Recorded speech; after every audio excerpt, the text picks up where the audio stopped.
Hello बच्चे, जैसा कि आप लोग जानते हैं कि आज हम आप लोगों को ऑन हिज ब्लाइंडनेस जो जॉन मिल्टन के द्वारा लिखा गया है उसका तीसरा पार्ट आज आपको पढ़ाएंगे।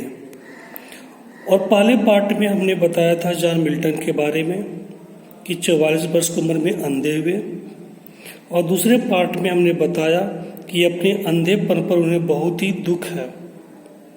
ही वॉज डिसअपॉइंटेड, निराश थे बेचारे। अब आगे हम पढ़ेंगे, देखेंगे क्या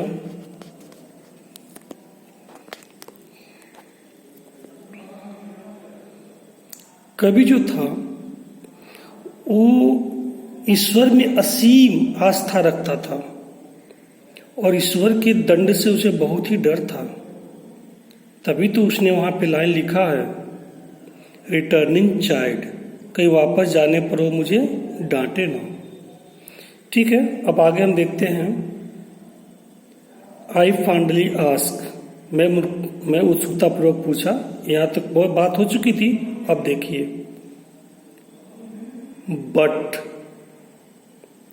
बट मीन्स लेकिन, पेशेंस धैर्य, टू प्रिवेंट रोका, लेकिन धैर्य ने मुझे रोका। बच्चे, धैर्य ने रोका का मतलब क्या हुआ कि कभी ये सोच रहा है कि अगर मैं कविता न लिखूं हो सकता है भगवान मुझे डांटे। तो फिर कभी ये सोचा कि क्या मुझे मेरी आंखों की रोशनी से वंचित करके भगवान हमसे दिन रात काम कराएंगे। अभी अपनी अंतरात्मा में सोच ही रहा था, अपने मन में, अपने दिमाग में। तभी उसकी अंतरात्मा ने उसे रोक दिया कि ऐसा मत सोचो। क्या हुआ फिर?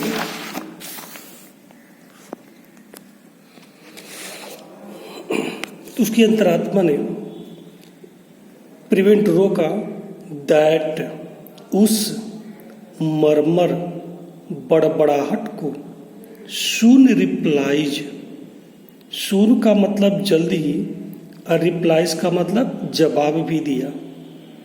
कहा कि जब मेरे दिमाग में हलचल मची हुई थी कि मेरी कविता न लिखने के कारण भगवान हमें डांटेगा, तो उसकी अंतरात्मा ने उसकी बड़बड़ाहट को रोका और रोक करके उसने जवाब दिया। बच्चे, अंतरात्मा क्या की? जवाब दी। और जवाब कौन देता है? सजीव। लेकिन अंतरात्मा एक ऐसी चीज है जिसको हम लोग अबस्ट्रैक्ट नाउन के अंतर्गत रखते हैं, और अबस्ट्रैक्ट नाउन को जब हम सजीव मान लें तो वहाँ पर फिगर्स ऑफ स्पीच, पर्सनिफिकेशन होता है। तो दैट मरमर सुन रिप्लाइज, इस लाइन में पर्सनिफिकेशन है, फिगर ऑफ स्पीच यानी कि मानवीय कर्ण। तो ध्यान में रखिएगा, इस लाइन में पर्सनिफिकेशन है। क्या अंतरात्मा ने क्या जवाब दिया? गॉड डॉथ, हमने पहले बताया था डॉथ का मतलब डज होता है। God does not need either man's work और हिज ओन गिफ्ट्स। अब इसकी हिंदी देखेंगे। गॉड डज नॉट नीड, भगवान को जरूरत नहीं पड़ती है आइदर मैन्स वर्क, या तो आदमी के काम की, अथवा उसके ओन गिफ्ट्स, उपहार की। यानी कि भगवान ने कभी किसी को कुछ दिया है, उसके बदले में भगवान उनसे कुछ भी चाहता नहीं है। हु बेस्ट बियर, हु का मतलब जो, बेस्ट का मतलब सबसे अच्छे तरीके से, बियर का मतलब सह लेता है, हिज का मतलब उनका, माइल्ड का मतलब हल्का सा, युग का मतलब दिया हुआ कष्ट। युग मेरे बच्चे एक प्रकार का किसानी काम में आने वाला जोठा एक होता है, उसकी भी यही योग की उसकी अंग्रेजी है, और योग का मतलब हल्का सा दिया हुआ कष्ट। और यहाँ पर देखेंगे हिज, हिज में एच कैपिटल है क्योंकि यह हिज भगवान के लिए प्रयोग किया गया है। भगवान के लिए जितने भी शब्द प्रयोग होते हैं वे सारे शब्द के पहले अक्षर भगवान के लिए कैपिटल लेटर में लिखे जाते हैं।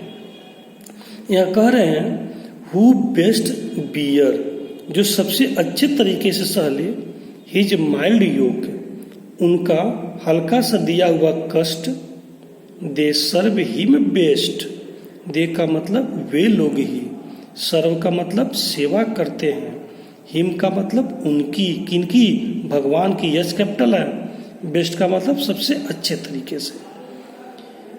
फिर देखेंगे जो लोग उनके हल्के से दिए हुए कष्ट को सह लेते हैं वे लोग ही भगवान के सबसे अच्छे सेवा करने वाले होते हैं। अब इस बात को समझने के लिए बच्चे थोड़ी सी एक स्टोरी पे जाइए, सुनिएगा। कवि की अंतरात्मा क्या कह रही है इसको जानने के लिए थोड़ा सा मैं एक स्टोरी बता रहा हूँ। बच्चे, आप सभी लोगों ने एक फिल्म देखी होगी, साजन। साजन एक फिल्म है और उसमें संजय दत्त है, माधुरी दीक्षित है, सलमान खान है। जो देखे होंगे उन्हें याद आ रहा होगा। और शायद आपको पता होगा कि साजन फिल्म में जो संजय दत्त रहता है वो पैर से लंगड़ा होता है, चलने के लिए वो बैसाखी का सहारा लेता है। एक बार की बात है, माधुरी दीक्षित और संजय दत्त कहीं जा रहे होते हैं गाड़ी से, रास्ते में गुंडा उनको घेर लेते हैं। संजय दत्त बचाने की कोशिश करता है, गुंडों से लड़ जाता है, लेकिन पैर से लंगड़ा होने के नाते वो गुंडों से लड़ नहीं पाता है, गुंडे इसे मारने लगते हैं। लेकिन तभी पुलिस आ जाती है और इन दोनों को पुलिस वालों ने बचा लिया। जब दोनों पुलिस वालों से बच जाते हैं तो लड़की के सामने संजय दत्त मार खाता है तो संजय दत्त को बड़ा कष्ट होता है, ग्लानि महसूस होती है और वो सीधे जाता है भगवान शिव के मंदिर में। और भगवान शिव के मंदिर में जाकर भगवान शिव के सामने अपने गुस्से का इजहार करता है। कुछ लोगों को सीन पता हो गए। और भगवान शिव के सामने जब गुस्से का इजहार करता है तो भगवान शिव से कहता है कि हे भगवान, बचपन में तुमने मुझसे मेरे माँ बाप छीन लिए, कुछ समय के बाद तुमने मुझसे पैर भी छीन लिया, बता तू मुझे किस चीज़ की गलती की सजा दे रहा है, तुमने मुझसे मेरे पैर क्यों छीने। वहाँ पर भगवान को बहुत डांटता, बहुत फटकारता, बहुत शिकायत करता है। तभी उसी समय क्या देखा, वहाँ पर एक छोटा सा बालक आता है, उसके दोनों पैर नहीं होते और वो बैसाखी के सहारे आता है, भगवान के सामने भगवान पे प्रार्थना करता है और भगवान से बिना कुछ बोले प्रार्थना करके फिर बैसाखी के सहारे वापस चला जाता है। संजय दत्त जब यह सीन देखता है तो इस कहता है कि प्रभु मुझे तुम्हारा जवाब मिल गया। वहाँ पर प्रभु के द्वारा इसे जवाब क्या मिला कि संजय, इस बालक को देख, इसके दोनों पैर नहीं हैं, फिर भी उसने मुझसे शिकायत नहीं की। तेरे पास तो भी एक पैर बचे हुए हैं, तेरे पास धन दौलत है, फिर भी तू इतनी शिकायत कर रहा है। यानी कि वो भगवान वहाँ पर बताना चाहते थे कि संजय सुन ले, भगवान के द्वारा दिए गए कष्टों को जो बिना कुछ शिकायत किए सह लेगा वही भगवान का सबसे सच्चा सेवक है। ये बात जॉन मिल्टन के दिमाग में ऐसे ही कुछ बात आई थी और जॉन मिल्टन की अंतरात्मा ने कहा कि हे जॉन मिल्टन, कविता के माध्यम से भगवान की सेवा नहीं करना चाहता तो मत कर, लेकिन भगवान ने तुझे अंधा कर दिया और अंधा करने का मतलब भगवान ने तुझे कष्ट दिया। तू भगवान के द्वारा दिए गए कष्ट को बिना किसी शिकायत के सह ले तो तू भगवान का सबसे अच्छा सेवक है। अर्थात हमें भगवान के द्वारा किसी भी क्रियाकलाप में कोई हस्तक्षेप नहीं करना चाहिए। कुदरत जो भी करता है उसके पीछे कोई न कोई रीजन जरूर होता है। भगवान के दिए गए फैसले में हमें हस्तक्षेप न करके सहर्ष उसे स्वीकार करना चाहिए। तो कवि यही कहना चाहता है कि भगवान का सबसे अच्छा सेवक वही होगा जो भगवान के द्वारा दिए गए कष्टों को सह ले, किसी प्रकार की कोई शिकायत न करे। इसलिए हे जॉन मिल्टन, तू आंखों से अंधा हो चुका है तो तू कविता मत लिख, लेकिन भगवान से शिकायत मत कर।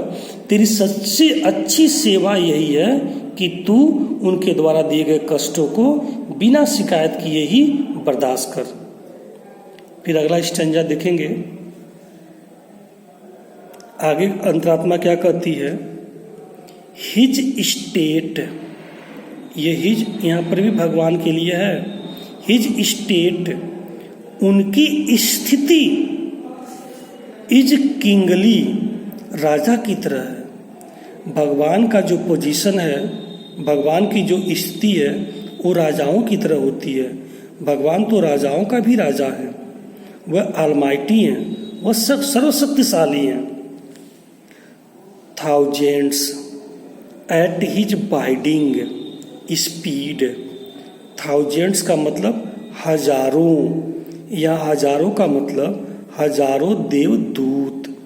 स्कूल का जो काम करे चपरासी, घर का जो काम करे नौकर, ठीक उसी तरीके से कुदरत के लिए भगवान के जो आज्ञा का पालन करे, हम लोग उसे देवदूत कहते हैं, देवताओं का दूत।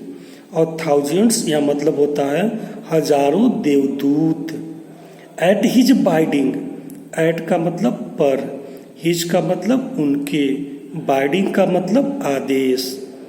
भगवान के एक आदेश पर हजारों देवदूत स्पीड, तेजी से, and post over land, and का मतलब और, पोस्ट का मतलब नियुक्त हो जाते हैं, ओवर लैंड धरती पर, एंड ओशन और महासागर पर, विदाउट रेस्ट, बिना आराम किए। अर्थात हे जॉन मिल्टन, तू भगवान की सेवा क्या करेगा? अरे भगवान की सेवा करने के लिए तो यहाँ देख हजारों देवदूत। कुछ लोग कहेंगे सर देवदूत की अंग्रेजी कहाँ से निकलेगी? बच्चे, देवदूत इसी में छिपा हुआ है। हजारों देवदूत भगवान की एक आदेश पर धरती पर और महासागर पर बिना आराम किए, बिना आराम किए वे उनकी सेवा करने के लिए तत्पर हैं। दे आल्सो सर्व, दे का मतलब वे लोग, आल्सो का मतलब भी, सर्व का मतलब सेवा करते हैं, हु का मतलब जो, वल्ली का मतलब केवल, स्टैंड का मतलब खड़े हैं, एंड का मतलब और, वेट का मतलब इंतजार कर रहे हैं। मेरे बच्चे, भगवान हजारों लोगों से एक ही साथ सेवा तो नहीं ले सकता। अगर 2-4 लोगों से काम ले रहा है और बाकी लोग भी खड़े हैं सेवा करने के लिए, अभी अपनी बारी का इंतजार कर रहे हैं कि भगवान हमसे भी कुछ कहेंगे, तो वे लोग भी सेवक हैं जो अभी केवल खड़े हैं और अपनी बारी का इंतजार करते हैं, वे भी सच्चे सेवक हैं। तो तू क्यों इतना परेशान हो रहा है? तू भी भगवान का सेवक है। कब माना जाएगा कि हे मिल्टन, तू अपनी आँख के अंधे होने पर भगवान से कोई शिकायत मत कर, तू धैर्य रख। भगवान की सेवा करने के लिए तो हजारों लोग देवदूत इस दुनिया में पड़े हुए हैं। और हम उम्मीद करते हैं कि आप लोग समझ गए होंगे। जिस किसी को भी कोई भी चीज़ समझ में न आई हो, वो तुरंत ही मेरे पास मैसेज करके पूछ सकता है।